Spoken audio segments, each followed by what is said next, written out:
नमस्कार दर्शक बंधु स्वागत करुछि सिद्धार्थ भक्तिर धर्म वितर्क कार्यक्रम को।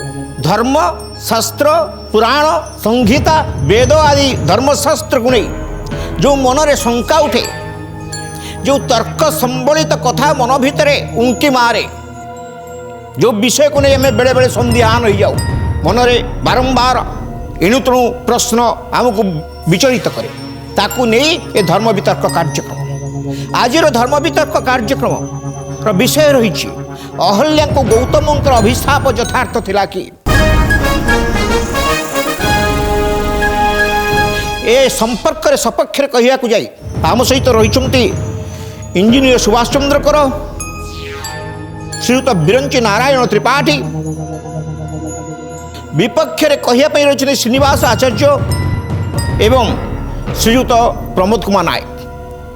विषय को आरंभ करिबा प्रथमे आमर तार्किक मान ठारू बलिष्ठ प्रवक्ता मान ठारू तांकर मत आग ग्रहण करी सारिला परे आमर वितर्क निश्चित भाव रे आपण को जोरसोर भाव रे लड़ीर परिक्रमा भीतर को आमे नहीं जाऊ। श्रीयुत सुभाष चंद्र एक तात्विक विषय उपर आम आलोचना करुछंती गौतमंकर अहल्यां प्रति अभिशाप यथार्थ थिला कि मत जदि पचरा जाए मुझे कहबी निश्चित भाव में यथार्थ थिला। परवर्ती अवस्था आम आलोचना करने को जीवा जहाँ को आम निश्चित भाव में तार पर्यायक्रम आम प्रवेश करने को चेष्टा करवा। तेणु सात्विकता उपरे जदि राजसिकता विस्तार लाभ करिवो ताहले निश्चित भाव में तार फल भोगवा पड़ो। ताकू आपण अभिशाप कहतु बा अभिशाप परवर्ती मुहूर्त आशीर्वाद रे परिणत हो जाऊ, किंतु मो मथरे यथार्थ थिला।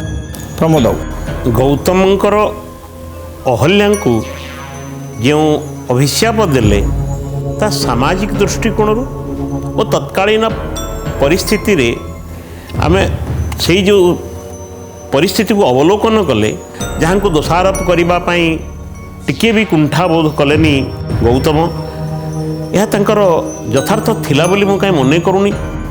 मो मतरे यह यथार्थ नथिला। अहल्या द्रौपदी तारां कुंती मंदोदरी तथा पंचकन्या स्मरे नित्यम महापातक नाशनम। अहल्या चरित्र केवल रामायण नुहे, अध्यात्म रामायण पद्म पुराण ये आहुरी अनेक पुराण रे ये चरित्र रूपायित। कौन सी पौराणिक चरित्र पर जदि बेसी आलोचना पर्यालोचना होती मु कहबी ये अहल्या हूँ चरित्र। अतीब ये अहल्या चरित्र को जितेबाला आम आखि आगू आणुचु सेतेबले चिंता करा जाउची, लोक माने ये चरित्र को जितेबाला विश्लेषण करुछंती देखुछंती से संपर्क में शुणुछंती आखिरी तांकर अश्रु हृदय रे कोह भरी जाउची। कारण जहाँ कहते रंजन भाई जे अहल्यां प्रति अन्याय होईची, प्रमोद बाबू मध्य से कथा कहते अन्याय होईची। अतएव से अन्याय होईची बोलिक चिंता करिकरी से माने हुए तो आखिरी लोतक एवं हृदय रे कोह को धारण करि पारंती, किंतु अध्यात्म रामायण रो केते गुड़िए पंक्ति को विचारक नहीं चिंता कले अहल्या को पाई गौतमंकर अभिशाप यथार्थ थला। श्रीयुत आचार्य ये विषय वस्तु तात्विक धार्मिक आउ दार्शनिक मत जदि विचार करा जाए, जत्र नार्यस्तु पूज्यते तत्र रम्यन्ते देवता, से न्याय रे ये नारी पुणी ये होचनी सती जहाँ बिरंची सार प्रमाण करुले अहल्या द्रौपदी तारा कुंती मंदोदरी तथा ये जो पांचटी कन्या रही पांच कन्या को सती बोली आध्यात्म जगत प्रमाण कर सारी आमे प्रमाण करने दरकार ना। ये बड़ी सती साध्वी ये जो अहल्या को ये अभिशाप मो मतरे आज जो चरित्र अति सुंदर चरित्र अहल्या को गौतम मुनिंकर अभिशाप दबा यथार्थता केबे भी नथिला। आमर योद्धा माने आम तार्किक माने वितर्क भाग नहीं निजर मत उपस्थापन कर सारे। से दिन देव आश्रम गौतम आश्रम जिते बड़े अहल्या को अभिशाप दौरान गौतम समस्त ऋषिमंडल से ठिया उपस्थित अच्छा कहार बाक्स्फुरण होनी। अहल्या मध्य नीरव निजर पक्ष को रखापी अहल्या को सुजोग ना गौतम अभिशाप देले ମୁଣ୍ଡପାତି ଗ୍ରହଣ କଲେ ସେଦିନ ଅହଲ୍ୟା। ତେବେ ଏହା ଯଥାର୍ଥର ପରିପ୍ରେକ୍ଷୀରେ କେତେ ଦୂର ଯଥାର୍ଥ ସେ ତ କର। ସତ୍ୟ କହିବାକୁ ଗଲେ ଅଭିଶାପ ବୋଲିକରି ଯେଉଁ ଶବ୍ଦ ଏଥିରେ ୟୁଜ୍ ହେଇଛି, ବ୍ୟବହୃତ ହେଇଛି, ସେ ଅଭିଶାପ ବୋଲି ଶବ୍ଦଟା ଯେ ଯଥାର୍ଥ, ଶବ୍ଦଟା ଯଥାର୍ଥ, ଅଭିଶାପ ଦେବାଟାକୁ ଯଥାର୍ଥ ମୁଁ କହୁନି, ସେ ଶବ୍ଦଟା କେତେ ଯଥାର୍ଥ ମୁଁ ପରବର୍ତ୍ତୀ ଅବସ୍ଥାରେ ଆସିବି। ପ୍ରଥମ ଜିନିଷ ହେଉଛି କ'ଣ, ଅହଲ୍ୟାଙ୍କୁ ଗଢ଼ିଥିଲେ କିଏ? ସେ ନିଜେ ଗୌତମ, ନିଜର ହାତ ଗଢ଼ା ପିତୁଳା ଯାହାକୁ ସେ ମାନସ କନ୍ୟା ପରି ଗଢ଼ି ସରିଥିଲେ, ପରବର୍ତ୍ତୀ ଅବସ୍ଥାରେ ତାଙ୍କର ପତ୍ନୀ ହେଇଛନ୍ତି। ଯଦି ତାଙ୍କର ସ୍ଖଳନ ହେଇଥାଏ ବା ରାଜସିକତା ତାଙ୍କୁ ଗ୍ରହଣ କରିଥାନ୍ତି, ଗୋଟେ ରାଜସିକତାକୁ ବୁଝାଉଛି କିଏ? ସେ ନା ଇନ୍ଦ୍ର। ସାତ୍ଵିକତାକୁ ବୁଝାଉଛନ୍ତି କିଏ? ସେ ନା ସେ ହେଉଛନ୍ତି ଆପଣଙ୍କର ଅହଲ୍ୟା। କାହାର ପ୍ରରୋଚନାରେ କାହାଙ୍କ ପାଖରେ ରହିଛନ୍ତି ନା ଋଷି ଗୌତମ, ଯାହାଙ୍କ ପାଖରେ ନିତ୍ୟ କେବଳ ଯଦି ବୃଷ୍ଟି ହେଉଛି ତାହା ହେଉଛି କ'ଣ ନା କୃପାବୃଷ୍ଟି ହେଉଛି। ତାରି ଭିତରକୁ ଗୋଟେ ସାତ୍ଵିକ ଆଟମସ୍ଫିୟର ଭିତରକୁ ପ୍ରବେଶ କରିଛି କିଏ? ସେ ନା ଗୋଟେ ରାଜସିକ। ଆଉ ତାକୁ ଯଦି ସେ ତାକୁ ସ୍ଖଳନ କରିଦେଉଛି, ସ୍ଖଳିତ କରୁଛି, ତାହେଲେ ଆପଣ ଯଦି ତାକୁ ଅଭିଶାପ ବୋଲି କହୁଛନ୍ତି, ମୁଁ ପରବର୍ତ୍ତୀ ଅବସ୍ଥାରେ ନିଶ୍ଚିତ ଆସିବା, ମୁଁ ତାକୁ କହୁଛି ଯଥାର୍ଥ, କାରଣ ସେ ତାକୁ ଚାହୁଁଥିଲେ ବଦଳେଇବା ପାଇଁ। ସାତ୍ଵିକ ଲକ୍ଷଣ ଯୁକ୍ତ ହେଉଛନ୍ତି ଅହଲ୍ୟା। ଯଦି ଅହଲ୍ୟାଙ୍କ ବିବାହ ପ୍ରସଙ୍ଗକୁ ଆସିବା, ସେତେବେଳେ ଯେତେବେଳେ ଅହଲ୍ୟା ଅନୁଠାରୁ ବିବାହ ଯୋଗ୍ୟ ହେଲେ, ସେତେବେଳେ ବ୍ରହ୍ମା ଗୌତମଙ୍କ ହସ୍ତରେ ଅହଲ୍ୟାଙ୍କୁ ପ୍ରଦାନ କଲେ। ଦେବତାମାନେ ଚାହୁଁଥିଲେ ଅହଲ୍ୟାଙ୍କୁ ବିବାହ କରିବା ପାଇଁ, କିନ୍ତୁ ଗୌତମଙ୍କୁ ସ୍ୱୟଂ ସିଦ୍ଧ ଭାବରେ ଗ୍ରହଣ କରି ସେଦିନ ବ୍ରହ୍ମା ଅହଲ୍ୟାଙ୍କୁ ଦାନ କରିଥିଲେ। ଏଇ ଯେଉଁ ଅହଲ୍ୟା, ଆମେ କହିବୁ ଗୋଟିଏ ପଟେ ଯଥାର୍ଥ, ଅନ୍ୟ ପଟେ ତାର୍କିକମାନେ କହିବେ ଏହା ଯଥାର୍ଥ ନୁହେଁ। କିନ୍ତୁ ଦେଖିବାକୁ ଗଲେ ଗୌତମଙ୍କର ମହତ୍ୱାକାଂକ୍ଷାର ଯୂପକାଠରେ ସେଦିନ ଅହଲ୍ୟା ବଳି ପଡ଼ିନଥିଲେ, ଯେ ନିଜକୁ ପ୍ରମାଣିତ କରିଥିଲେ ସତୀ ସାଧ୍ୱୀ ନାରୀ ଭାବରେ। ଶ୍ରୀୟୁତ ନାୟକ, ବାସ୍ତବିକ ଯେଉଁଦିନ ବ୍ରହ୍ମଦେବ ଅହଲ୍ୟାଙ୍କୁ ସୃଷ୍ଟି କଲେ ଓ ତତ୍କାଳୀନ ପରିସ୍ଥିତିରେ ଯେତେବେଳେ ସମସ୍ତ ଦେବତାମାନଙ୍କର ଆକର୍ଷଣର କେନ୍ଦ୍ରବିନ୍ଦୁ ଥିଲେ ଅହଲ୍ୟା, ସେତେବେଳେ ବ୍ରହ୍ମା ନିଜେ ବିଚାର କଲେ ଯେ ମୋର ଝିଅ କାହା ପାଖରେ ଭଲରେ ରହିବ। ସେତେବେଳେ ସମସ୍ତଙ୍କ ଭିତରେ ସେ ଗୌତମଙ୍କୁ ନିର୍ଣ୍ଣୟ କରୁଛନ୍ତି। ଏଇଥିପାଇଁ ଗ ଶବ୍ଦର ଅର୍ଥ ହେଉଛି ଶରୀର ବା ଇନ୍ଦ୍ରିୟ। ଏ ଇନ୍ଦ୍ରିୟମାନଙ୍କୁ ବା ଶରୀରକୁ ଯେ ଉତ୍ତମତା ପ୍ରଦାନ କରିବ, ସେଭଳି ଏକ ବ୍ୟକ୍ତିତ୍ୱ ହେଉଛନ୍ତି ଗୌତମ। ତାଙ୍କ ହାତରେ ମୋ ଝିଅକୁ ଟେକିଦେଲେ, ଝିଅ ସୁନ୍ଦର ଭାବରେ ତା ଜୀବନଚର୍ଯ୍ୟାକୁ ଗଢ଼ି ତୋଳିବ। ଓ ଏ ଦେବତାମାନେ ହେଉଛନ୍ତି ଭୋଗବାଦ, ଭୋଗର ପ୍ରାଚୁର୍ଯ୍ୟତା ଭିତରେ ରହିଛନ୍ତି। ଆଉ ଗୌତମ ହେଉଛନ୍ତି ବୈରାଗ୍ୟର ଏକ ମାନେ ମୂର୍ତ୍ତିମନ୍ତ ରୂପ। ବୈରାଗ୍ୟତାରେ ୟାଙ୍କ ଜୀବନଟା ଭର୍ତ୍ତି ହେଇଛି। ମୋ ଝିଅ ବୈରାଗ୍ୟତାକୁ ଆଦରି ନେବ, କାରଣ ଈଶ୍ୱରଙ୍କର ପ୍ରାପ୍ତି ପାଇଁ ଭୋଗବାଦ ନୁହଁ, ବିରାଗତା ଆବଶ୍ୟକତା। ବୈରାଗ୍ୟରେ ଈଶ୍ୱରଙ୍କର କୃପା ମିଳେ, ଏହାକୁ ଅବଲୋକନ କରି ସେଦିନ ବ୍ରହ୍ମା ଯେତେବେଳେ ଟେକିଦେଲେ, ଗୌତମଙ୍କ ହାତରେ ଟେକିଲା ପରେ ଗୌତମଙ୍କର ପ୍ରଥମ କର୍ତ୍ତବ୍ୟ ହେଉଛି ଅହଲ୍ୟାଙ୍କୁ ସୁରକ୍ଷା ଦେବା। ଗୌତମ ସେ ସୁରକ୍ଷା ଦେଇପାରିଲେନି ବୋଲି ସିଏ କିଏ କେମିତି ପ୍ରକାର ହଉ ଚଞ୍ଚକତା କରନ୍ତୁ, ସେ ଚନ୍ଦ୍ରଙ୍କର ସହାୟତା ନିଅନ୍ତୁ ବା ଇନ୍ଦ୍ର କୌଣସି ଗୌତମଙ୍କର ରୂପ ନେଇକି ଆସନ୍ତୁ, ଯଦି ଗୌତମଙ୍କର ରୂପ ନେଇକି ଆସିଛନ୍ତି ଇନ୍ଦ୍ର, ତ୍ରୁଟି କେଉଁଠି ରହିଛି? ଇଏ ତ ନାରୀ ସ୍ୱଭାବେ ନାରୀ ଜନ୍ମ ପାଇ ଧର୍ମ ଅଧର୍ମ ନ ଜାଣଇ ଗୌତମଙ୍କ ରୂପରେ ଥିବା ଇନ୍ଦ୍ରକୁ ସ୍ୱାମୀ ବୋଲି ଭାବିଲେ। ଏଇ ଯେଉଁ ଭୁଲଟିଏ ହେଇଗଲା, ସୁମତି କୁମତି ସବକେ ଉର ରହଇ, ସମସ୍ତଙ୍କ ଭିତରେ କୁଚିନ୍ତାଧାରା ରହିଛି ଓ ସୁଚିନ୍ତାଧାରା ରହିଛି, ତାକୁ ସାଧୁ ପରିବର୍ତ୍ତନ କରିବା କଥା। ଏଠି ଏକ ନିଜ ଜୀବନରୁ ଦୂରେଇ ଦେଇ ଏକ ଅଭିଶାପ ପ୍ରଦାନ କରିବା ଗୌତମଙ୍କ ଭଳି ଜଣେ ବ୍ୟକ୍ତିତ୍ୱଙ୍କ ଆଗରେ ଠିକ୍ ମନେ ହେଉନି। କାରଣ ଯେଉଁ ଆଶା ଆକାଂକ୍ଷାକୁ ନେଇ ବ୍ରହ୍ମା ତାଙ୍କ ହାତରେ କନ୍ୟାକୁ ଟେକି ଦେଇଥିଲେ, ତାଙ୍କ ଆଶା ଆଜି ପୂର୍ତ୍ତି ହେଲା ଭଳି ଲାଗିଲାନି। ସେ ଏଠି ଯେମିତି ତାଙ୍କ ଜୀବନରୁ ଦୂରେଇ ଦେଲେ ତାଙ୍କୁ, ହୁଏତ ପରବର୍ତ୍ତୀ ପର୍ଯ୍ୟାୟରେ ତାଙ୍କ ସାଧନାର ପରିଫଳନ ସ୍ୱରୂପ ଭବିଷ୍ୟତରେ ସେ ଭଗବାନଙ୍କୁ ପ୍ରାପ୍ତ ହେଉଛନ୍ତି, ଏ କଥା ହେଇପାରେ। କିନ୍ତୁ କେତେ ଦୂର ଯଥାର୍ଥ? ଜଣେ ଯଥାର୍ଥତା କଥା ବିଚାର କଲାବେଳକୁ ସ୍ୱାମୀ ହେଉଛି ସ୍ତ୍ରୀର ପ୍ରଥମ ଗୁରୁ। ସ୍ୱାମୀ ସ୍ତ୍ରୀକୁ ଯେଉଁପରି ଭାବରେ ଗଠନ କରେ, ସେହିପରି ଭାବରେ ସ୍ୱାମୀର ଆଜ୍ଞାରେ ସ୍ୱାମୀ ଦ୍ୱାରା ପରିପୁଷ୍ଟ ହୁଏ ନାରୀ, ଏବଂ ସ୍ୱାମୀର କଥାକୁ ମାନିବା ମଧ୍ୟ ତାର ପରମ ଧର୍ମ। ସେଦିନ ମଧ୍ୟ ଗୌତମଙ୍କ ଆଶ୍ରମରେ ଯେତେ ଯଜ୍ଞ ଚାଲିଛି, ଇନ୍ଦ୍ରଙ୍କର ଆବାହନ ହୋଇଛି, ଗୌତମଙ୍କର ଆଜ୍ଞାରେ ମଧ୍ୟ ଇନ୍ଦ୍ରଙ୍କୁ ସତ୍କାର କରିଛନ୍ତି ଅହଲ୍ୟା। ଯେଉଁପରି ଭାବରେ ସାଁବାଳୁଆଟିଏ ଅପେକ୍ଷା କରେ ପ୍ରଜାପତି ହେବାକୁ, ସାଧନାର ତିତିକ୍ଷାରେ। ସେହିପରି ଗୌତମଙ୍କ ଅଭିଶାପରେ ସେଦିନ ଅହଲ୍ୟା ଅପେକ୍ଷା କରିଥିଲେ। ପ୍ରଶ୍ନ ନଥିଲା, ଦ୍ୱିଧା ନଥିଲା, ଦୁରକ୍ତି ମଧ୍ୟ ନଥିଲା। ଫଳ କ'ଣ ହେଲା? ଭଗବାନ ରାମଙ୍କର ସ୍ପର୍ଶ ମଧ୍ୟ ପାଇଲେ। ସୁଧ ତ୍ରିପାଠୀ, ଆପଣଙ୍କ ମତ କ'ଣ? ते निवेश्य परिकल्पितर सत्त्वयोगान् रूपोच्चैन विधिना विहिता कृशाङ्गी स्त्रीरत्नसृष्टिरपरा प्रतिभासि सा मे धातुर्विभुत्वमनुचिन्त्य वपुश्च तस्यां। जो अहल्या चरित्र संपर्क में आम आलोचना करुछंती से एकाधारे सतानंदंकर माता, न्यायशास्त्रर प्रवक्ता गौतमंकर धर्मपत्नी, ब्रह्मांकर मानस पुत्री एवं त्रैलोक्य सुंदरी। न हल्या अहल्या, हल्या शब्दर अर्थर विरूपता, जहाँ निकटरे विरूपता नाही से सर्वांग सुंदरी। भंजकर चिंताधारा अनुसार से कोटी ब्रह्मांडर सुंदरी हो पारे। जहाँ कहते मोर भाई प्रमोद बाबू कहते जे समस्ते तांक प्रति लालायित हो गले, देवता माने एवं देवराज इंद्र मध्य। ତାଙ୍କୁ ବିବାହ କରିବା ପାଇଁ ସମସ୍ତଙ୍କର ଆକାଂକ୍ଷା ଥିଲା। ବାସ୍ ଦେବରାଜ ଇନ୍ଦ୍ର କହିଲେ ଯେ ଯେହେତୁ ମୁଁ ଦେବରାଜ ତେଣୁ ଯେତେ ସୁନ୍ଦରୀ ରହିବେ ସମସ୍ତେ ମୋର ହେବା ଉଚିତ।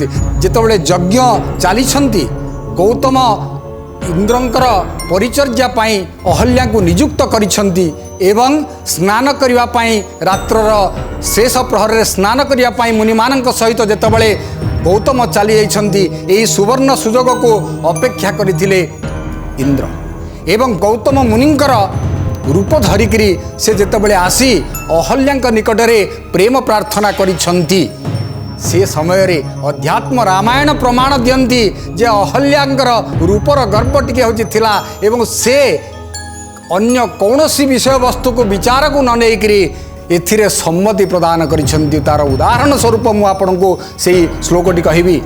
मुनिवेश सहस्राख्यम विज्ञाय रघुनंदन मतिम चकार दुर्मेधा देवराजे कुतूहलम।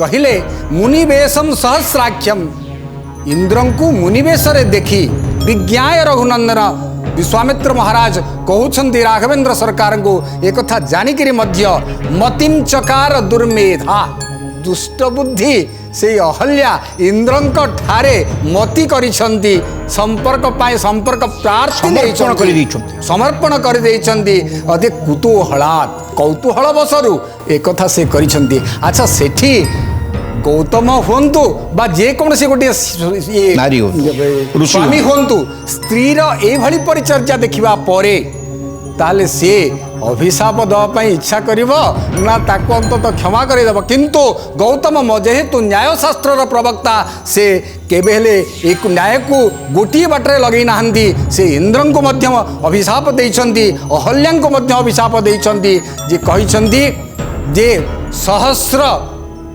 जोनि दुष्टात्मन सहस्र भगवान भव।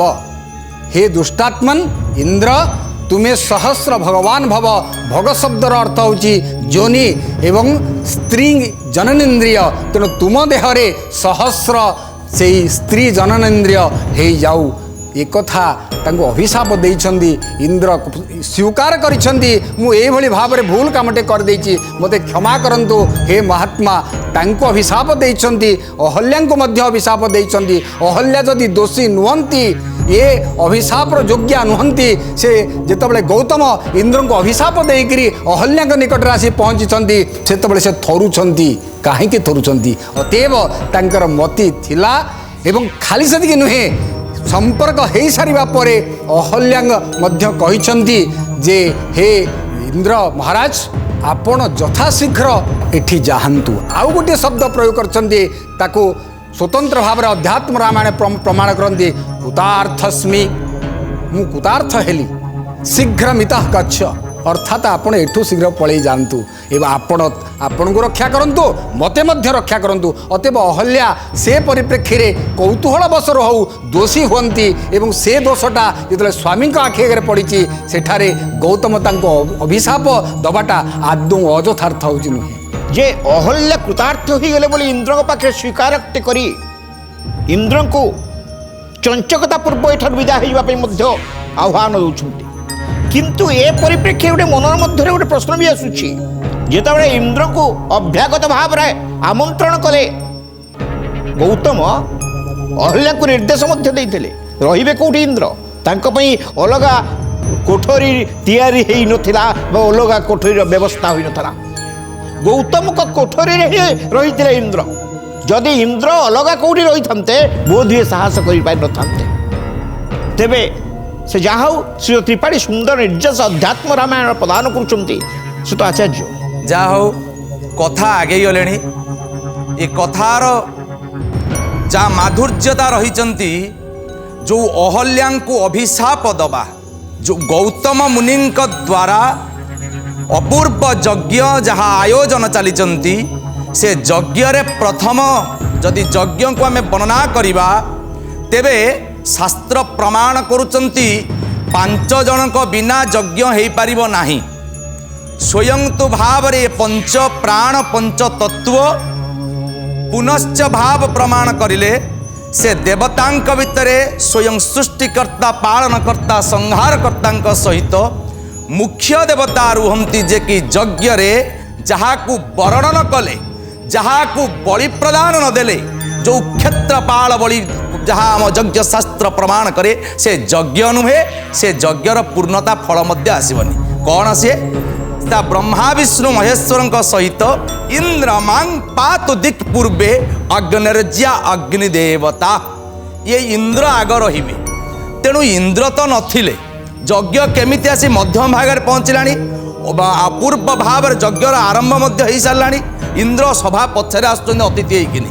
ପ୍ରଥମ କଥା ଦେଖନ୍ତୁ, ଯାହା କୁହନ୍ତୁ ଶାସ୍ତ୍ର କ'ଣ କହୁଛନ୍ତି, ପ୍ରମାଣ କରୁଛନ୍ତି ବୈବାହିକ ପଦ୍ଧତିରେ ଗାନ୍ଧର୍ବ୍ୟ ମତରେ ଯେଉଁ ବିବାହ ହେଉଛନ୍ତି ବ୍ରାହ୍ମଣ ବାକ୍ୟ ସହିତ ବରପକ୍ଷର ପିତା ଆଉ କନ୍ୟା ପକ୍ଷର ପିତାଙ୍କ ମଧ୍ୟରେ ଯେଉଁ ଆଲୋଚନା ହୁଏ, ଆଉ ବର କନ୍ୟାକୁ ଯାହା ପ୍ରତି ବଚନ ଦିଏ, କ'ଣ ସେ ବର କନ୍ୟାର କେଉଁ କେଉଁ ଦୋଷକୁ ନିବାରଣ କରିବ, 10 ଦୋଷକୁ କ୍ଷମା କରିବ, ପ୍ରମାଣ ଆସେ। ନିର୍ଲଜା ଚୌର ବୃତିଶ୍ଚ ଡାକିନୀ ବ୍ୟଭିଚାରିଣୀ, ଆଉ କ'ଣ ଅପୂର୍ବ ଭାବରେ ମୁଖରା ହିଂସା ବୃତିଶ୍ଚ ପ୍ରୀତ ସସ୍ତାନୟୋତ୍କତା ପାତୁନୋ ଭବତ୍କୃତ୍ୟାୟମ୍ 10 ଦୋଷା ହିତାରସା। ଏହିପରି ଭାବରେ ନିର୍ଲଜା, ଡାକିନୀ, ବ୍ୟଭିଚାରିଣୀ, ଏହିପରି ଭାବରେ ମୁଖରା, ହିଂସାବୃତ୍ତି, ଦୋଷ ଯାହା ବି ସେ ଦୋଷ କରିଥାଉ, ସେ ଦୋଷକୁ 10ଟା ଯଦି ଦୋଷକୁ କ୍ଷମା କରିବାର ଦାୟିତ୍ୱ ହେଉଛନ୍ତି ସ୍ୱାମୀର। କାରଣ ସ୍ୱାମୀ ହେଉଛି ସ୍ତ୍ରୀର ଗୁରୁ ଅର୍ଥାତ୍ ଟିଚର। ଯଦିବା ମୋ ସ୍ତ୍ରୀ ଯଦି ଭୁଲ କରିଛି, ଯଦିବା ମୁଁ ଦେଖୁଛି ମୋ ସ୍ତ୍ରୀକୁ ଯଦି ଭାବୁଛି ଦୁଶ୍ଚରିତ୍ର ଆସେ, ତାକୁ କିପରି ଭାବରେ ଚରିତ୍ରବାନ କରି ହେବ ସେ ବାଟ ଦେଖେଇବ କିଏ? ନା ସ୍ୱାମୀ। ସାର୍ କହିଲେ ଅଭିଶାପ ଦେଲେ କ'ଣ ପାଇଁ? ନା ଯଜ୍ଞ ଚାଲୁଥିବା ସମୟରେ, ଯଜ୍ଞ ତ ଚାଲୁଥିଲା, ଏ ସମୟରେ ଇନ୍ଦ୍ରଙ୍କ ସହିତ ଇନ୍ଦ୍ର ଗୌତମଙ୍କ ମୁନିଙ୍କର ବେଶ ଧରି ନିଜେ ସହମତିର ସହିତ ଅହଲ୍ୟା କୁଆଡ଼େ ସହମତି ଦେଇଛନ୍ତି। ଆପଣଙ୍କ ଶାସ୍ତ୍ର ଏହା ହିଁ ପ୍ରମାଣ କରିଛି। କେବେ ବି ହେଲେ ସେ ଅହଲ୍ୟା ଯାହାକୁ ଆପଣ କହୁଛନ୍ତି ସତୀ ସାଧ୍ୱୀ ନାରୀ, ସେ କେବେ ବି ହେଲେ ଯେଉଁ ସ୍ୱାମୀ ସହିତ ମିଶିଛନ୍ତି ଅନେକ ବର୍ଷ ଧରି, ସେ ସ୍ୱାମୀଙ୍କର ସିନା ରୂପ ସିନା ଦେଖିଥିଲେ ଏକା ଭାବରେ, କିନ୍ତୁ ଶରୀରର ଗନ୍ଧକୁ ନିଶ୍ଚିତ ଭାବରେ ସେଦିନ ଅହଲ୍ୟା ଜାଣିଥିଲେ, ଅନୁମତି ଦେଇନଥିଲେ ଇନ୍ଦ୍ରଙ୍କୁ ସହବାସ କରିବା ପାଇଁ। ଏ କଥାକୁ ଆପଣ ଟିକେ ଆଧ୍ୟାତ୍ମିକ ରାମାୟଣ ପଢ଼ୁଛନ୍ତି, ବିଚିତ୍ର ରାମାୟଣକୁ ଯାଆନ୍ତୁ, ଦାଣ୍ଡି ରାମାୟଣକୁ ଯାଆନ୍ତୁ, ସେ କଥାର ତତ୍ତ୍ୱ ଟିକେ ସାର୍ ଟିକେ ବୁଝିବାକୁ ଚେଷ୍ଟା କରନ୍ତୁ। ଯଜ୍ଞର ସମୟରେ ଇନ୍ଦ୍ରଙ୍କର ପ୍ରୟାସ ହୋଇନାହିଁ। ଯେତେବେଳେ ସକାଳ ହୋଇ ଆସୁଛି ପ୍ରଭାତକାଳୀନ ସମୟ, ସେ ସମୟରେ ସମସ୍ତ ମୁନିମାନେ ଯାଇଛନ୍ତି ସ୍ନାନ କରିବା ପାଇଁ। ସୁଯୋଗର ଅପେକ୍ଷାରେ ଥିଲେ ଇନ୍ଦ୍ର। ଅହଲ୍ୟା ସେତେବେଳେ କ୍ଳାନ୍ତ ଅବସନ୍ନ ଶରୀର ଶୟନ କରିଛନ୍ତି। ଗୌତମଙ୍କର ରୂପ ହୋଇ ଯେତେବେଳେ ଆସିଛନ୍ତି ଇନ୍ଦ୍ର, ସେତେବେଳେ ଯେତେବେଳେ ରାକ୍ଷସ ନିଜର ଇଚ୍ଛାକୁ ଚରିତାର୍ଥ କରିବା ପାଇଁ ଝାମ୍ପି ପଡ଼ିଛନ୍ତି ଅହଲ୍ୟାଙ୍କ ଉପରେ, ଅନୁଭବ କରିଛନ୍ତି ଅହଲ୍ୟା। ଯାହା ସେ ତ ତ୍ରିପାଠୀ କହୁଥିଲେ ଅହଲ୍ୟାଙ୍କର ସମ୍ମତି ଥିଲା। ଅହଲ୍ୟା ମଧ୍ୟ ଚାହିଁଥିଲେ ପାଟି କରିପାରିଥାନ୍ତେ, ନିବୃତ୍ତ ହେବା ପାଇଁ ଚେଷ୍ଟା ମଧ୍ୟ କରିଛନ୍ତି, କିନ୍ତୁ ଇନ୍ଦ୍ରଙ୍କ ପାଖରେ ସେ ପରାସ୍ତ ହେବାର ସମ୍ଭାବନା କଥାକୁ ମଧ୍ୟ ଏଡ଼ାଇ ଯିବା ନାହିଁ। ଏହାକୁ ବିଚାର କଲେ ଏଠି ପ୍ରଶ୍ନ ଉଠିଲାଣି, ଇନ୍ଦ୍ରଙ୍କ ତ୍ରୁଟି ଥିଲା ନା ଅହଲ୍ୟାଙ୍କ ତ୍ରୁଟି ଥିଲା? ସେଥିପାଇଁ ଅଭିଶାପ କେତେ ଦୂର ଯଥାର୍ଥ ଶ୍ରୀଯୁକ୍ତ କର? ନା ଏଠି ଇନ୍ଦ୍ରଙ୍କର ତ୍ରୁଟି ଅଛି ନା ଏଠି ଅହଲ୍ୟାଙ୍କର ତ୍ରୁଟି, ଏଠି ଅଛି ସମୟର ତ୍ରୁଟି ଆଉ ଭବିଷ୍ୟତର ତ୍ରୁଟି। ଆଉ ଇଏ ହେଉଛି ଆଗାମୀ ଯାହା ପିଢ଼ିରେ ଯାହା ଘଟିବାକୁ ଯାଉଛି ସେଇ ତା ରହୁଥିଲା, ସେଇଟା ହେଉଛି ନିର୍ଦ୍ଦିଷ୍ଟ ଭାବରେ ଲେଖା ହେଇ ରହିଥିଲା। ପ୍ରଶ୍ନ ହେଉଛି ଇନ୍ଦ୍ର ଭାରିଏବୁଲ, ସବୁବେଳେ ଇନ୍ଦ୍ରଙ୍କର ପଦ ବଦଳି ବଦଳି ଚାଲେ। ତେଣୁ ଯେଉଁ ସମୟରେ ଯେଉଁ ମାନସିକତାକୁ ନେଇକି ଆସିଛନ୍ତି ମୁଖ୍ୟତଃ ସେମାନେ ରାଜସିକ। ଦ୍ୱିତୀୟ କଥା, ପଦଟା ବାରମ୍ବାର ପରିବର୍ତ୍ତନଶୀଳ। ତାର ପରବର୍ତ୍ତୀ ଅବସ୍ଥାରେ ଆମ ପାଖକୁ ଆସିକରି ପହଞ୍ଚୁଛି ଯେ ପ୍ରକୃତରେ ଆପଣ ଯେତେବେଳେ ଚିନ୍ତା କରି ଦେଖନ୍ତୁ ଅଭିଶାପ ଦେବା କଥା, ଅଭିଶାପ ଶବ୍ଦ ସହିତ ମୁଁ ଆଦୌ ଏକମତ ହେଇପାରୁନାହିଁ। ପରବର୍ତ୍ତୀ ଅବସ୍ଥା, ପୃଥିବୀ ଯେତେବେଳେ ଶୋଇଥାଏ ସେତେବେଳେ ଦେବଦେବୀ ମାନେ ସନ୍ନ୍ୟାସୀ ମାନେ ଉଠନ୍ତି, ସେହି ସମୟରେ ଯେତେବେଳେ ସ୍ନାନ କରିବାକୁ ଗୌତମ ଯାଉଛନ୍ତି ସେହି ସମୟରେ ଯଦି ଜଣେ ଉପଭୋଗ କରିବା ପାଇଁ ଯଦି ତାଙ୍କ ପାଖକୁ ଯାଉଛି ଚିହ୍ନି ନପାରିବ କାହିଁକି ସମୟକୁ ଦେଖିକରି, ପ୍ରଥମ କଥା। ତେଣୁ ସେଠି ଅହଲ୍ୟାଙ୍କର ହୁଏତ ସେଇଠି ପ୍ରଥମ ତ୍ରୁଟି ରହିଲା, ସମୟକୁ ଦେଖି ଜାଣିପାରିଲେ ନାହିଁ ଯେ ଏଇ ସମୟରେ କେମିତି ତାଙ୍କର ସ୍ୱାମୀ ସେଟାକୁ ଆସିବେ। ଦ୍ୱିତୀୟ କଥା, ସ୍ୱାମୀ ସହିତ ମଧ୍ୟ ମୁଁ ଏକମତ ହେଇପାରୁନାହିଁ, କାରଣ ସିଏ ତାଙ୍କ ହାତରେ ନିଜ ହାତ ଗଢ଼ା ତିଆରି କରିଛନ୍ତି ପିତୁଳାକୁ, ସିଏ ତାଙ୍କୁ ନିଜେ ଗ୍ରହଣ କରିଛନ୍ତି ଏବଂ ତାକୁ କହିବେ ନା ଆପଣ ଯେଉଁ ସୋ କଲ୍ଡ ଯେଉଁ ବର୍ତ୍ତମାନର ଯେଉଁ ସ୍ୱାମୀ ତା ନୁହେଁ, ସିଏ ହେଉଛନ୍ତି ରକ୍ଷକ। ତେଣୁ ପତନାତ ତ୍ରାୟତେ ଇତି ପତ୍ନୀ ବା ପତି, ପତନକୁ ଠେଲି ଦିଏ ଯିଏ ସିଏ ହେଉଛି ପତିତ ବା ପତିତା।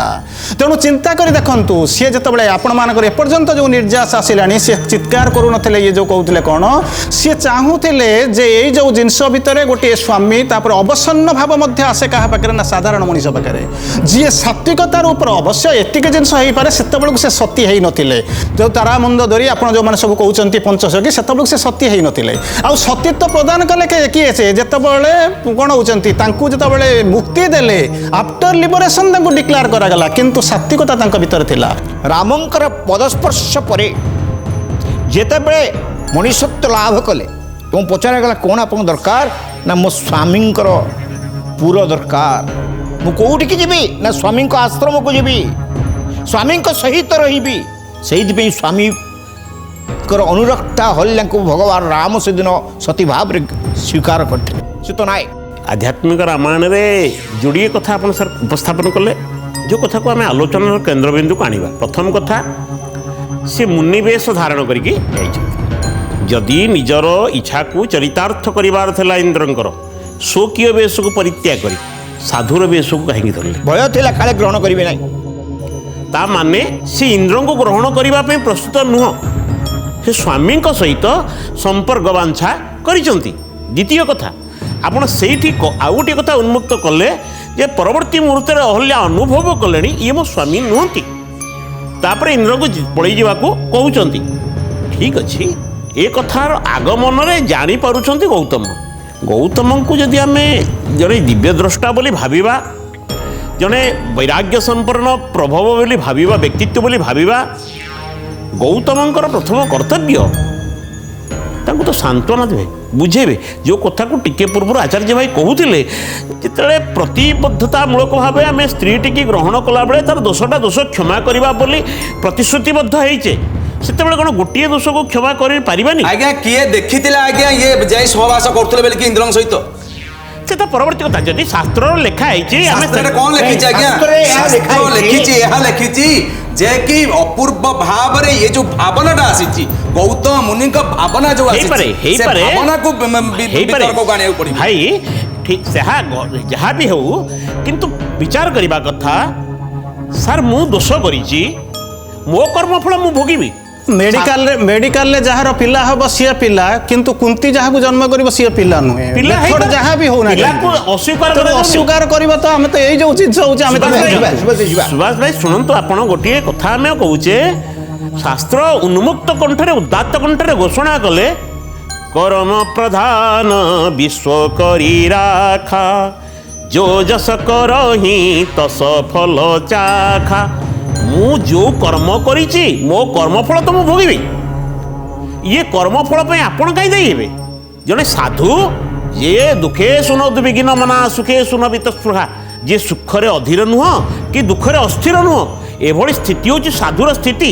କପଟ ଧର୍ମ ଯାର ନାହିଁ, ସ୍ୱଭାବେ ସାଧୁ ସେ ବୋଲାଇ ତେବେ ସେଇ ଯେଉଁ ପରିପ୍ରେକ୍ଷୀରେ ଗୌତମ ଗୋଟେ ଅଭିଶାପ ପ୍ରଦାନ କରିବା, ନିଜଠୁ ଦୂରେଇ ଦେବା ସ୍ତ୍ରୀ କି, ଆରେ ନିଜଠୁ ଦୂରେଇ ଦେଲେ ସେ ତ ବିଶୃଙ୍ଖଳିତ ହେଇଯିବ।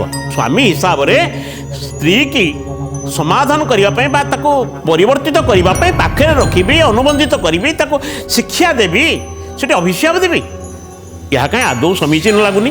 একথা জানি সারিবা পরে গৌতমଙ୍କ কথা ছাড়ন্তু, এ পৃথিবীর কৌশি গোটে স্বামী তার স্ত্রীকে আজি সান্ত্বনা দেই কহিব যে কল্যাণী তুমি যাহা করিছ ভাল করিছ কি, এই কথার প্রশ্ন ନାଇଁ, ନାଇଁ, କହିବେନି। ଆପଣ ସେଇଠି କହୁନାହାନ୍ତି ଭାଇ ଦେଖନ୍ତୁ ଭାଇ ଏଇ ଯୋଉ ଗୋଟିଏ କଥା କହିଲେ ଆପଣ ସେଇଠି କହୁନାହାନ୍ତି ସେ କୋଉ ବେଶରେ ଆଜ୍ଞା ଯାଇଥିଲେ ମୁନିବେଶ ଶୁଣନ୍ତୁ କହୁଛି ସେ ଆଜ୍ଞା ଗୌତମ ନିଜ ମୁନି ନିଜ ପତିକୁ ଦେଖୁଛନ୍ତି ଆଗରେ, ନିଜ ପତିକୁ ଦେଖୁଛନ୍ତି ଆଗରେ, ଆପଣ ଗୋଟେ ଅହଲ୍ୟା ଭଳି ଗୋଟେ ସତୀ ନାରୀକୁ ଗୋଟେ ସାଧ୍ୱୀ ନାରୀକୁ କହିବାର ସୁଯୋଗ ଦିଅନ୍ତୁ ଟିକେ ଆପଣଙ୍କ ଆଡ଼କୁ ଯାଉଛି। ତ ସେ ଦୃଷ୍ଟିରୁ ଦେଖିବାକୁ ଗଲେ କୌଣସି ପୁରୁଷ ତାର ସ୍ତ୍ରୀକୁ ଇନ୍ଦ୍ରଙ୍କ ସହିତ ସମ୍ପର୍କିତ ହେଇଥିବାର ଦେଖି বা যেকୌଣସି ପୁରୁଷ ସହିତ ତାର ନାରୀ ଯଦି ସମ୍ପର୍କିତ ହୋଇଥାଏ ତାକୁ ଦେଖିକରି କୌଣସି ପୁରୁଷ ସହିପାରିବ ନାହିଁ ଏବଂ ଗୌତମ ସହିଥାନ୍ତ ବା କିପରି।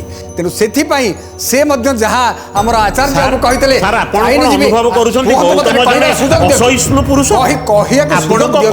ପ୍ରମୋଦ ବାବୁ କହିବାକୁ ସୁଯୋଗ ଦିଅନ୍ତୁ, ମୁଁ ଟିକେ ଯାଉଛି ଆଉ ଗୋଟିଏ କଥା ପାଇଁ। ଯୋଉ 10 ଦୋଷ କଥା କହିଲେ ତା ଦେହରେ ନିର୍ଲଜା ଗୋଟିଏ ଦୋଷ এবং আউ গোটে ব্যভিচারিণী গোটিয়ে দোষ, এই দুইটি দোষ যেহেতু আমরা আচার্য বাবু আডভোকেট, এ দুইটা যাক দোষ মধ্যে হচ্ছে অহল্যাঙ্কু আপনার নিশ্চিত লগাই দিয়ে পারিবে। তেণু সে কথা শুণতু সেই কথা পাই এ দুইটি দোষ সকাশে অহল্যাঙ্কর শরীর তাহা কণ হয়েছি অপবিত্র হয়ে যাইছি।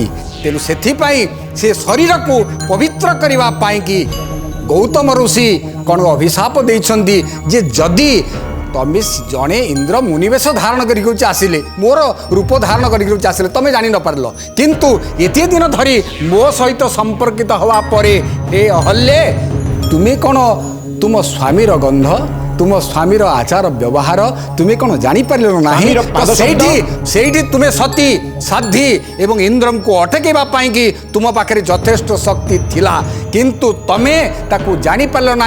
প্রস্তর যেপরি কিছু ন জানিপারে অতএব প্রস্তর ভরি তুমি হয়েছ, তুমি এতে তোমার সহমতি অছি, তুমি মধ্য দোষযুক্তা, সেইপাই কি তুমকু এ শরীরকু পরিপূত করা পবিত্র করা তুমକୁ তপস্যা করা পড়ব। এবং আজি ঠারু 1000 বর্ষ পরে যেত অহল্যা পচারিছন্তি হও ঠিক আছে, অহল্যা কিছু অবজেকশন করে না, অহল্যা কৌন ঠিক আছে মতো তো আপনার অভিশাপ দিয়ে কুহতু এ অভিশাপর মু মুক্তি পাইবি কেমিতি।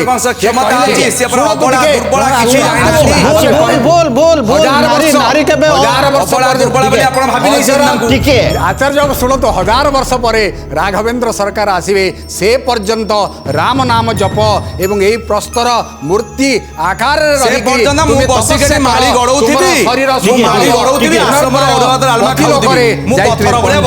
যে উভয়ଙ୍କୁ দণ্ড দেলে এবং অহল্যাঙ্কর যে মুক্তি পাইকি যে মার্গ খঞ্জি দেলে তাহা কোন ঠিক নুহে। জনক রাজাঙ্কর পুরীরে জনকপুরীরে সেদিন অপূর্ব ভাবে जनक राजांकर से जो भूकन्या जहाँ को आम कहते जानकी माता तांकर बालुत अवस्था एवं से ही समय रे गौतम ऋषि को स्वागत करुचंती जनक महाराज, अर्थात जनक महाराज मध्य ऋषि मध्य सी सिद्ध ऋषि मध्य जने राजर्षि अपूर्व भाव रे जेतेबेले स्वागत करिसंती संवर्धना करिसंती समस्त नमस्कार प्रतिज्ञात करुचंती सेही समय रे ये जो राजकन्या भूकन्या सीते जहाँ को आम सीते माँ कहते जानकी बोली कहते से नमस्कार करनांती क्रोधरे जर्जरित होती गौतम को देखिक हे गौतम मुनि मु तुमको नमस्कार करिबिनी तार कारण होची तुम्हें यही परिका भाव अन्याय करिच, तुम्हें ठीक करिच ना भूल करिच, तुम्हें आज ये सारा भूरी राज दरबार रे तुम्हें निजे प्रमाण कर।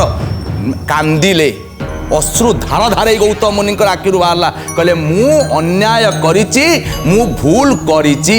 तेणु आमर तो विषय वस्तु थिला ये जो अहल्या को गौतम अभिशाप देवार यथार्थ थिला यथार्थ नथिला निजे तो निजे मुनि गौतम मुनि निजे मानि जाइछंती। रंजन सार गोटे कथा द्वितीय कथा हला आपण प्रतिटी मुहूर्त रे नारी को अबला दुर्बला बोली भाबी जाउछंती सार बिरंची सार कहीं आपण तो निजे देखुचंती मो बेश धरी करी जदि मो स्त्री सहित जड़े सहवास करने उद्यत ହେଇଛି सहवास करनी कौनसी शास्त्र रे प्रमाण नहीं जे कि गौतम मुनि सहित अध्यात्म रामायण पर उपस्थापन कले विचित्र रामायण को जानतु आपण दांडी रामायण जानतु अध्यात्म रामायण शास्त्र नुहंती जहाँ कहूँ ठीक सेटा ठीक नुहे शास्त्र को आपण विचार करने को पड़े नहीं एक कथा को विचार करवा आम रामायण कथा को विचार कला बेले आम तीन जन रामायण कथा वस्तु को ग्रहण करिथाउ साधारणतः समग्र विश्व दरबार परिप्रेक्षी गोटे है वाल्मीकि रामायण अन्य है व्यासकृत अध्यात्म रामायण एवं ता परवर्ती आसिले तुलसीदास रामचरित मानस से ताको विचार कला जोटा त्रिपाठी बाबू कहते शास्त्र मध्य प्रमाण रही अहल्या सहित सहवास करिकी इंद्र आसुला बेले अभिशापग्रस्त हेले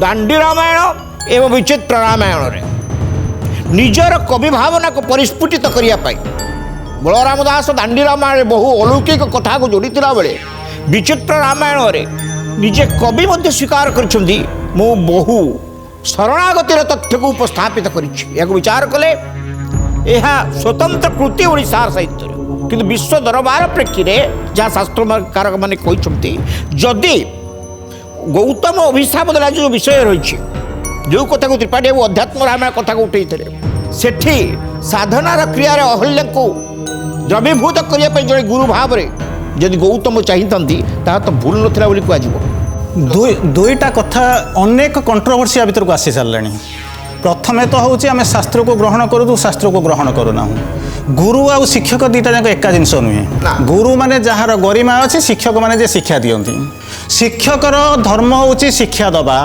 गुरुर धर्म हूँ गरिमा तृतीय रोचे गुरु पदवाच्य जी है सी भगवान हेबे तेणु तीन टाक एका जिनस नुहे स्वामीर धर्म हूँ भितर स्वामित्व थी माने भगवत चेता भगवान चेतना थी जे गोटे जिनस हूँ आपण हुए तो निजे चिंता कि रामायण यह हूँ जे सी छुई ना आपड़ कहते हाँ से सब होती सी चित्कार करुले मत मुक्ति दियो एमती होता तार होता किंतु वास्तव सत्य आड़ को जाओ गोटे हूँ देखा जाऊा सत्य गोटे हूँ तात्विक सत्य आउ गोटे हूँ लुचिकी रही सत्य जदि स्वामीर धर्म हूँ स्त्री को बंचेवा दश चारिपटे जो निआ चारिपटे जाकर बुलेवा तार धर्म हूँ बंचेवा सुरक्षा दवा किंतु सेतबले हूँ कौन तांको शक्तिशाली राजसिक मेंटालिटीर जे कि पृथ्वी परिक्रमा आपंकर द्वितीय तत्व जानते जमी गौतम तैयारी करते गोटे सत्य दिगला द्वितीय सत्य जो पृथ्वी परिक्रमा जो कहले कौन ना गौतम आगे आसिक पहुंची तेणु से पाइबाकू योग्य तेणु से दृष्टि से जानते जे मोर मु जहाँ बह कर सी हूँ कहार लोलुप दृष्टि अच्छी अन्य मानकर तथा इंद्रंकर तेणु से हूँ जो अभिशाप कथा बोलिक दिया हूँ प्रोटेक्शन स्वामी स्त्री को जो प्रोटेक्शन दिए तेणु प्रोटेक्शन दवाई से शब्द कहते अभिशाप रू आशीर्वाद करुँच तेणु बर्तमान कहते कौन ना एमती एक अवस्था भितर रखी जहाँ को कहीं छुई पारे ना अतएव तांको दिगला तापर द्वितीय सत्य हूँ आउर गोटे सत्य अच्छी जो अभिशापर धर्म हूँ नष्ट करदे ध्वंस करदे किंतु राम नाम 24 घंटा जप करने पछरे अभिशाप न थाए आउरी गोटे सत्य अच्छी जो अहल्या को जिते सी जब अभिशप्त होकर ना मुझे ना जो पचरा जाऊँ तू स्वामी पाखु जीवु ना ते मुझे परायण मुख्य देदेवी ना मु स्वामी पुरक जी तेणु से अभिशाप किसी कम करूँ चतुर्थ जिनस सात्विक नारी पाखे कौन स्पर्श से काम करे नाही तेणु ये जे करते ना सबू जाक जानी सारा पर निज हाथ में गढ़ी निजर काठ पुतला को कौटी ना कौटी त्रुटि थी जेहेतु स्वामी हिसाब से प्रोटेक्शन दबा एवं निज हाथ में गढ़ापी से कहते अभिशाप हूँ मात्र गोटे धारणा मात्र आसवा सुत नायक पाखक अनंत शास्त्र बहुलांच विद्या षोलपंच काल बहुविघ्नतांच ये शास्त्र अनंत अनेक विद्या रही अनंत शास्त्र भितर किए क्यों क्यों मतवाद देइचंती ताकू हुए तो घंटी बसिले आमको समय पाइब नहीं सार जो कथा कहले ता आध्यात्मिक रामायण कथा वस्तु भाई कहते दांडी रामायण बा विचित्र रामायण कथा वस्तु आम सियार की जीवानी मूल कथाटी जो रही तापर आम आलोकपात करवा सार आपण जो कथा कहले गौतम आसिकी दर्शन करुचंती एक असंजत अवस्था हुए तो है आम तो देखने पुराण जहाँ कहते जो साधु असहिष्णु हो पड़ा ଏକ ଶୁଭ ଚିନ୍ତନ ନୁହଁ। ଦ୍ୱିତୀୟ କଥା ଗୋଟେ ଗୁରୁତ୍ୱପୂର୍ଣ୍ଣ କଥା ସୁଭାଷ ଭାଇ ଆମର ଉପସ୍ଥାପନ କଲେ, ତାହା ସର୍ବାଦୌ ଗ୍ରହଣୀୟ, ଯାହାକୁ ଅଭିଶାପ ବୋଲି ଆମେ କହିପାରିବା ନାହିଁ। ଏ କଥାଟା କହିଲେ ଯେହେତୁ ଆମେ ଅଭିଶାପ ଦେବା କଥା ପଡ଼ୁଛେ, ସେଠି ଆମେ ବିରୋଧାଭାସ ଯେହେତୁ ସୃଷ୍ଟି କରୁଛୁ, ବିଷୟ ରହିଛି ସେଥିପାଇଁ ବିରୋଧାଭାସ ଆମେ ବିରୋଧାଭାସ ସୃଷ୍ଟି କରୁଛୁ। କିନ୍ତୁ ମୂଳତଃ ଗୌତମଙ୍କ ଉଦ୍ଦେଶ୍ୟରେ ସେ ଅହଲ୍ୟାଙ୍କୁ ଏଇଥିପାଇଁ ଟେକିଥିଲେ ଯେ ମୋ ଝିଅ ସମ୍ପୂର୍ଣ୍ଣ ରୂପରେ ଏକ ଈଶ୍ୱର ହରିପ୍ରାଣ ହେବ, ହରି ତଦ୍ଗତ ମନା ହେବ, ଯାହା ପରିଣାମ ସ୍ୱରୂପ ଭବିଷ୍ୟତରେ ଦେଖାଯାଇଛି। ଓ ଈଶ୍ୱରଙ୍କ ପାଇଲା ପରେ ରାମଙ୍କ ସହିତ ଯେତେବେଳେ ବିଶ୍ୱାମିତ୍ର ମୁନି କହୁଛନ୍ତି ଗୌତମ ନାରୀ ସାପ ବସ ଉପଲ ଦେହ ଧରି ଧୀର, ସେଇଠି ଟିକେ ଦେଖନ୍ତୁ, ଶ୍ରାପ ବସ, ଗୌତମ ନାରୀ ଶ୍ରାପ ବସ। ଆପଣ ଟିକେ ପୂର୍ବରୁ କହୁଥିଲେ ଏଟାକୁ ଅଭିଶାପ ବୋଲି କି କହୁଛି ନୁହେଁ। ସାର୍, କହୁଛି ହଁ। ଆମେ ବିରୋଧ କରୁଛୁ ସାପ ଶବ୍ଦଟାକୁ, ଅଭିଶାପ ଶବ୍ଦଟାକୁ କହୁଛୁ। ଅଭିଶାପକୁ ଆମର ନାଇଁ, ନାଇଁ, ସାପ ଦଣ୍ଡ ବୋଲି ଦିଆଯାଇଥିଲା ବୋଲି ଆପଣ ସ୍ୱୀକାର କରୁଛନ୍ତି ନାଇଁ ନା ନାଇଁ, ନାଇଁ? ସ୍ୱୀକାର କରୁନି। ତୁଳସୀ ଯେଉଁ ଭାବ ପ୍ରକାଶ କଲେ ସେଠି କହୁଛନ୍ତି ଚରଣ କମଲ ରଜ ଚାହସି କୃପା କରହୁଁ ରଘୁବୀର। ଏଠି ଜଣେ ସନ୍ଥ, ଗୌତମ ବି ଜଣେ ସନ୍ଥ, ବିଶ୍ୱାମିତ୍ର ବି ଜଣେ ସନ୍ଥ, କିନ୍ତୁ ଏଠି ବିଶ୍ୱାମିତ୍ର ଅନେଇ ବସିଛନ୍ତି ଏ ଅହଲ୍ୟା କେମିତି ପରିପୂର୍ଣ୍ଣ ହଉ। ସେଇଠି ସିଏ ତାଙ୍କ ଜୀବନରୁ ସେ ତପସ୍ୟା ପାଇଁ ଦୂରେଇ ଦେଲେ, ସେ ତପସ୍ୟା ପାଇଁ ଦୂରେଇ ଦେଲେ ବା ସେ ଦୂରେଇ ଗଲା ପରେ ତପସ୍ୟା କଲେ, ସେ ପରବର୍ତ୍ତୀ କଥା ତାହା ଆଲୋଚନା ସାପେକ୍ଷ। ଦ୍ୱିତୀୟ କଥା, ଆପଣ ସାର୍ କହିବେ କି 100 ପିଲା ଯଦି ପାଠ ପଢ଼ୁଛନ୍ତି କିନ୍ତୁ ଯେତେବେଳେ 100 ପିଲାରୁ ଗୋଟିଏ ପିଲା ସାର୍ଥକ ହେଉଛି, ଫାଷ୍ଟ ହେଉଛି, ସେତେବେଳେ ସେ ପିଲାର ଗୁରୁତ୍ୱ ଯିବ। ଅହଲ୍ୟାଙ୍କର ସାଧନାର ପରିଣାମ ସ୍ୱରୂପ ହେଉଛନ୍ତି ସେ ରାମଙ୍କୁ ଦର୍ଶନ କରିଛନ୍ତି, ତାଙ୍କ ସାପର ପରିଣାମ ସ୍ୱରୂପ ସେ ରାମଙ୍କୁ ଦର୍ଶନ କରିନାହାନ୍ତି।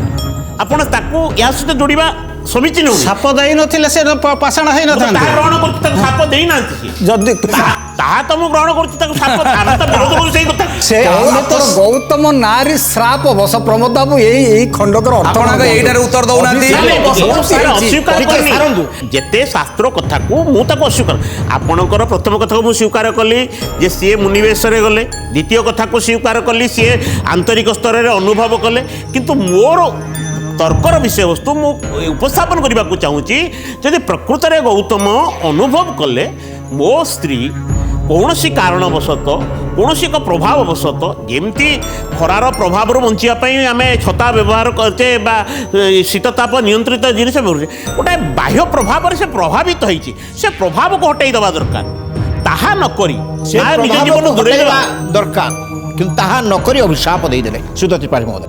ढोल गंवार शूद्र वरु नारी ए सब ताड़न के अधिकारी। प्रमोद बाबू कहते तो श्री रामचरित मानस रोज कहूँ ढोल एवं गंवार नारी शूद्र ये समस्ते ताड़नर अधिकारी। ताड़नर अर्थ एटी बाड़ेबा नुहे, गौतम करना ताड़न शब्दर अर्थ हूँ शिक्षा देवा।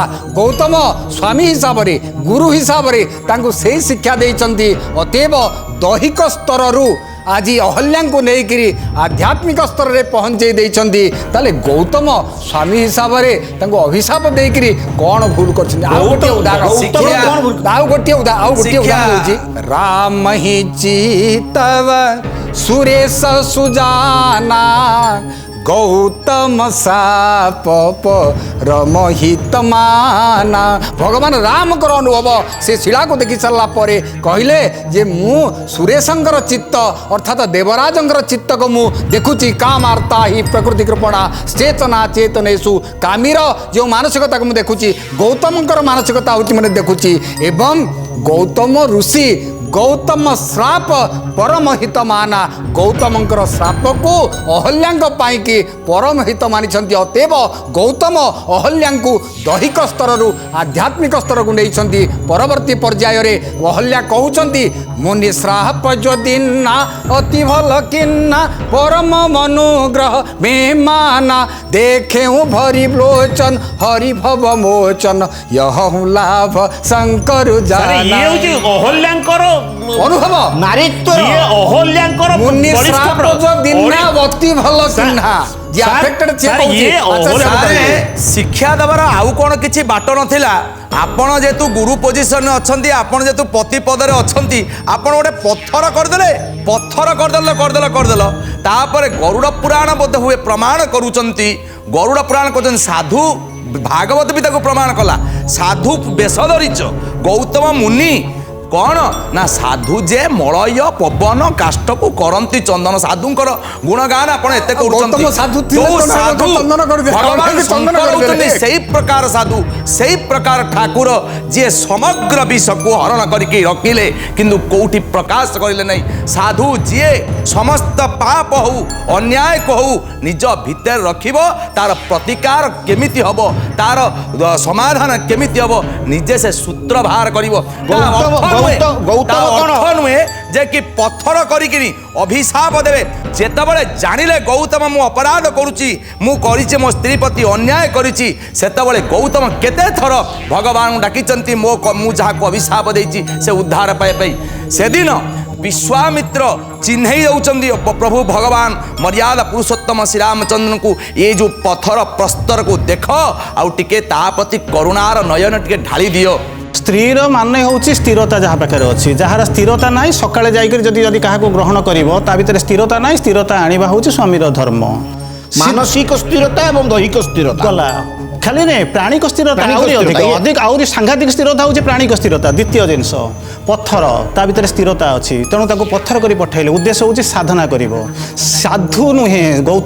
ଗୌତମ ଯେମିତି ତାଙ୍କ ଲାଇନରେ ଗ୍ରେଟ୍, ସେଇଭଳିଆ ମଧ୍ୟ ଅହଲ୍ୟା ମଧ୍ୟ ତାଙ୍କ ଲାଇନରେ ଗ୍ରେଟ୍। ସ୍ଥିରତାକୁ ନେଇ ଆସିଲେ। ଅସ୍ଥିର ଶୁଣନ୍ତୁ, ସିଏ ମଧ୍ୟ ଦୁଇଟା ଯାକ ଦି ଜଣକ ଗ୍ରେଟ୍। ଗୌତମ ସାଧୁ ନୁହନ୍ତି, ସେ ହେଉଛନ୍ତି ସିଦ୍ଧ।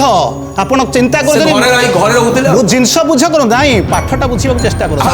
ଶୁଣନ୍ତୁ ତପସ୍ୟା କରୁଥିଲେ, ସାଧନା କରୁଥିଲେ, ରାତି 4ଟାରୁ ଉଠି ଭଗବାନ ଶଙ୍କରଙ୍କୁ ତପସ୍ୟା କରୁଥିଲେ, ବିଷ୍ଣୁଙ୍କୁ ଧ୍ୟାନ କରୁଥିଲେ, ପର ହିତ କରୁଥିଲେ। ଆଜ୍ଞା ଆଶ୍ରମ ତାକୁ ଏୟା କୁହାଯାଏ, ଆଶ୍ରମ କରିବା ମଠ ତାକୁ ଏୟା କୁହାଯିବ। ମନକୁ ଯୋଉଠି ସ୍ଥିର କରାଯିବ ତାକୁ ହିଁ ମଠ କୁହାଯିବ। ମୁଁ ଆଇଏଏସ୍ ପରୀକ୍ଷା ଦଉଛି, ଜଣେ ଆଇଏଏସ୍ କ୍ୱାଲିଫାଇ କରୁଛି, ଦିଟା ଯାକ ଅଲଗା ଜିନିଷ। ମୁଁ ଏମିତି କୋଟି କୋଟି ଲୋକ ପାଉଛନ୍ତି, 50 ଜଣ ଆଇଏଏସ୍ ପାଉଛନ୍ତି। ଜଣେ ସାଧୁ ସାଧନା କରୁଛି ସିଦ୍ଧ। ସମୟ ସରି ଆସୁଛି ଦର୍ଶକ ବନ୍ଧୁ, ଏପର୍ଯ୍ୟନ୍ତ ଲଢ଼େଇ ଏବଂ ତର୍କ ଜୋରଦାର ହେଇଛି। 1000 ବର୍ଷ ସାଧନା ବା 1000 ବର୍ଷ ଅପେକ୍ଷା କରିବା। ଗୋଟେ ସାଁବାଳୁଆଟିଏ କହିଥିଲେ ଆପଣମାନଙ୍କୁ ଆରମ୍ଭରେ, ପ୍ରଜାପତି ହେବା ପାଇଁ ଦୀର୍ଘ ଦିନ ଅପେକ୍ଷା କରିଥାଏ, ସିଦ୍ଧି ଲାଭ କରିବା ପାଇଁ ଅପେକ୍ଷା କରିବେ, ସାଧନା ମଧ୍ୟ କରିବାକୁ ପଡ଼ିଥାଏ। ସାଧନାରୁ ସିଦ୍ଧ ହେଲା ପରେ ସିଦ୍ଧ ହେବା ପାଇଁ ଗୌତମ ମଧ୍ୟ ଚାହିଁଥିଲେ ଏବଂ ନକ୍ଷତ୍ରପୁଞ୍ଜରେ ସ୍ଥାନିତ ହେବା ପାଇଁ ମଧ୍ୟ ଚାହିଁଥିଲେ। ବୃହଦାରଣ୍ୟକ ଉପନିଷଦରେ ଗୌତମକୁ ନକ୍ଷତ୍ରପୁଞ୍ଜରେ ସ୍ଥାନିତ ହୋଇଥିବାର ଆମେ ପ୍ରାମାଣିକ ତଥ୍ୟ ପାଉଥିଲା ବେଳେ ତା ପରବର୍ତ୍ତୀ ପର୍ଯ୍ୟାୟରେ ଅନ୍ୟ ଋଷିମାନେ ଆସୁଛନ୍ତି। ବିଭିନ୍ନ ସମୟର ଅନୁକ୍ରମଣରେ ସପ୍ତର୍ଷି ମଧ୍ୟରେ ଅନ୍ୟମାନେ ଆସୁଛନ୍ତି। ତେବେ ବୃହଦାରଣ୍ୟକ ଉପନିଷଦ ଅନୁସାରେ ଅହଲ୍ୟାଙ୍କୁ ପ୍ରତିଷ୍ଠା ପ୍ରଦାନ କରିବା ପାଇଁ ମଧ୍ୟ ସ୍ୱାମୀ ଚାହିଁଥାଇପାରେ। ଏହା ମଧ୍ୟ ଭୁଲ ହେଇନପାରେ, କାହିଁକିନା ନ୍ୟାୟ ଶାସ୍ତ୍ରର ପ୍ରବକ୍ତା ହେଉଛନ୍ତି ଗୌତମ। ତେବେ ସେ ଯାହା ହେଉ ନିଜର ମତ ଗୋଟିଏ ଗୋଟିଏ ବାକ୍ୟରେ ନେଇଯିବା, ତାପରେ କାର୍ଯ୍ୟକ୍ରମ ଆମେ ସାରିବା, ସଂକେତ ଦେବା। ସୂତକର ବିବାହ ୟୁନିୟନ୍ ଅଫ୍ ଦ ସୋଲ୍ସ, ଆତ୍ମାର ମିଳନ। ଆତ୍ମା ଯେମିତି ପରମାତ୍ମା ସହିତ ମିଶୁଛି, ତେଣୁ ଯିଏ ଆସିକରି ପହଞ୍ଚିଛନ୍ତି ସ୍ୱାମୀ, ତାଙ୍କର ଏଠି ଅଭିଶାପ ଶବ୍ଦ ପ୍ରଯୁଜ୍ୟ ନୁହେଁ। ସେ ଚାହୁଁଥିଲେ ଚେତନାର ଊର୍ଦ୍ଧ୍ୱରେ ନେବା ପାଇଁ, ସେ ଜାଣିଥିଲେ ରାମଚନ୍ଦ୍ର ଆସୁଛନ୍ତି, ତାଙ୍କ ସହିତ ମିଳିବାକୁ ପଡ଼ିବ। ଅତଏବ ସ୍ଥିରତା ଆଣିବା, ସାଧନା କରିବା ନିଶ୍ଚୟ। ପ୍ରସ୍ତୁତ ନହେଲେ ଭଗବାନଙ୍କୁ ଆମେ ସ୍ଥିର ରୂପେ ଦେଖିପାରିବା ନାହିଁ। ତାଙ୍କର ପ୍ରସ୍ତୁତି ପାଇଁ ଇଏ ମାତ୍ର କେବଳ ମାନବୀୟ ଲୀଳା ଥିଲା, ଅନ୍ୟ କିଛି ନାହିଁ। ସ୍ତ୍ରୀଣାଂ ମାଧ୍ୟମ ସକଲ ବଚନମ୍ ଶୁଭ୍ର ମୋହିର ପ୍ରିୟାସୁ। ସ୍ୱାମୀ ସ୍ତ୍ରୀ ଇଏ ହେଉଛି ପତି ପତ୍ନୀର ବନ୍ଧନ। ସଂସାର ବନ୍ଧନ ଯେତେବେଳେ ବାନ୍ଧି ହୁଏ ମନୁଷ୍ୟ, ତାର 10 ଦୋଷ 17 କ୍ଷେତ୍ରକୁ ମଣ୍ଡିତ କରାଯିବ। କିପରି ଭାବରେ ମଣ୍ଡିତ ହେବ ତାହା ସ୍ୱାମୀର ଦାୟିତ୍ୱ। ଏଠି ମୋ ମତରେ এই ଅଭିଶାପ ଶବ୍ଦ ନ ଲାଗି ଆଉ କିଛି ତାକୁ ତାଡ଼ନା ବା ଆଉ କେଉଁ ଅଧ୍ୟାୟ ମାଧ୍ୟମରେ ଯଦି ବର୍ଣ୍ଣନା ହେଇଥାନ୍ତା ତାହେଲେ ମୋ ମତରେ ଠିକ୍, ଅଭିଶାପ ମତ ଠିକ୍। ଯେତେବେଳେ କୌଣସି ବ୍ୟକ୍ତି ପ୍ରଭାବିତ ହୁଅନ୍ତି, ସେ କ'ଣ କହୁଛନ୍ତି ତାକୁ ଗୁରୁତ୍ୱ ଦିଆଯାଏ। ବର୍ତ୍ତମାନ ଆସିବା ଅହଲ୍ୟାଙ୍କୁ ପଚାରିବା, ସିଏ ଅଭିଶାପକୁ କେମିତି ଗ୍ରହଣ କରିଛନ୍ତି। ମୁନି ଶ୍ରାପ ଯୋ ଦିହ୍ନା ଅତି ଭଲ କିହ୍ନା ପରମ ଅନୁଗ୍ରହ ମେ ମାନା। ଅତେବ ଅହଲ୍ୟାଙ୍କ ପାଇଁ ଗୌତମଙ୍କର ଏ ଅଭିଶାପ ପରମ ଅନୁଗ୍ରହ ହେଇଛି, ଉଭୟଙ୍କୁ ଶିକ୍ଷା ଦେଇଛନ୍ତି। ଅଭିଶାପଟା ଆଶୀର୍ବାଦରେ ପରିଣତ ହେଇଛି। ପରଶମଣିର ପରଶେ ଲୁହା ହୁଏ କାଞ୍ଚନ ସନ୍ନ୍ୟାସୀ ସଂସାର ସାଗରୁ ତାରେ ସଂସାରୀ ଜନ। ଏଠି ଲୁହାର ଆକର୍ଷଣ ହେଉଛି, ସେ ସ୍ପର୍ଶମଣିର ସ୍ପର୍ଶରେ ସୁବର୍ଣ୍ଣ ହେଇଯାଉଛି, ପଥର ହେଇପାରିବନି। ଦ୍ୱିତୀୟ କଥା, ସାର୍ ଗୋଟେ ବଢ଼ିଆ କଥା ଆପଣ କହୁଥିଲେ, ମନକୁ ଛୁଇଁଗଲା। କଥାଟା ହେଲା ଅହଲ୍ୟା କହୁଛନ୍ତି ମୁନି ସାପ ଯୋ ଦିନ ଅତି ଭଲ କିନା। ସାର୍ ଏଥିରେ ବାହାଦୁରୀ କାହାର, ଅହଲ୍ୟାଙ୍କର ନା ଗୌତମଙ୍କର? ରାଣା ନେ ବିଷ ଦିଆ ମାନ ମୃତ ପିଆ। ରାଣା ବିଷ ଦେଇଥିଲା, କିନ୍ତୁ ମୀରା କହିଲେ ଇଏ ମୋତେ ଅମୃତ ପାନ କରିଛି। ଇଏ ଦର୍ଶନ ମୀରାର, ଇଏ ରାଣାର ନୁହଁ, ଇଏ ଦର୍ଶନ ଅହଲ୍ୟାର, ଗୌତମଙ୍କର ନୁହଁ। ଗୌତମଙ୍କର ଅଭିଶାପକୁ ସ୍ୱୀକାର କରୁଛି ଅହଲ୍ୟା, ତା ସାଧୁତାର ପରିଚୟ ଦେଇଛି। ତେଣୁ ଏଥିରେ ସ୍ପଷ୍ଟ ହେଉଛି ଅନ୍ୟାୟକୁ କଥାପାତି ସହିଛି ଓ ଆଗବ ରହିଛି କିଏ ସେ, ନା ଗୌତମଙ୍କର ପତ୍ନୀ ଅହଲ୍ୟା ଈଶ୍ୱର ପ୍ରାପ୍ତି ହେଉଛି। କାର୍ଯ୍ୟକ୍ରମ ଏଇଠି ସାରିବା। ଆପଣମାନେ ଦେଖୁଥିଲେ ଆଜିର ତର୍କ ବିତର୍କରେ ଜୋରସୋର ଲଢ଼େଇ। ବିଷୟ ଥିଲା ଅହଲ୍ୟାଙ୍କୁ ଗୌତମଙ୍କର ଅଭିଶାପ ଯଥାର୍ଥ ଥିଲା କି? ନିର୍ଯାସ ଏହା ହେଲା, ଗୌତମଙ୍କର ଅଭିଶାପ ଅହଲ୍ୟାଙ୍କର ଭକ୍ତିପରାୟଣତା ବା ସାଧନା ବଳରେ ଏହା ଆଶୀର୍ବାଦରେ ପରିଣତ ହୋଇଗଲା। ଏହା କେତେ ଦୂର ଯଥାର୍ଥ ଥିଲା, ଏ ପ୍ରଶ୍ନ ଆପଣମାନଙ୍କ ପାଇଁ। ଆପଣଙ୍କ ସହିତ ଭେଟ ହେବ ଧର୍ମ ବିତର୍କ କାର୍ଯ୍ୟକ୍ରମର ଆଉ ଏକ ନୂତନ ଅଧ୍ୟାୟରେ। ନୂତନ ବିଷୟକୁ ନେଇ ଆମେ ପୁନର୍ବାର ଆପଣଙ୍କ ପାଖରେ ଉପସ୍ଥିତ ହେବା। ନମସ୍କାର।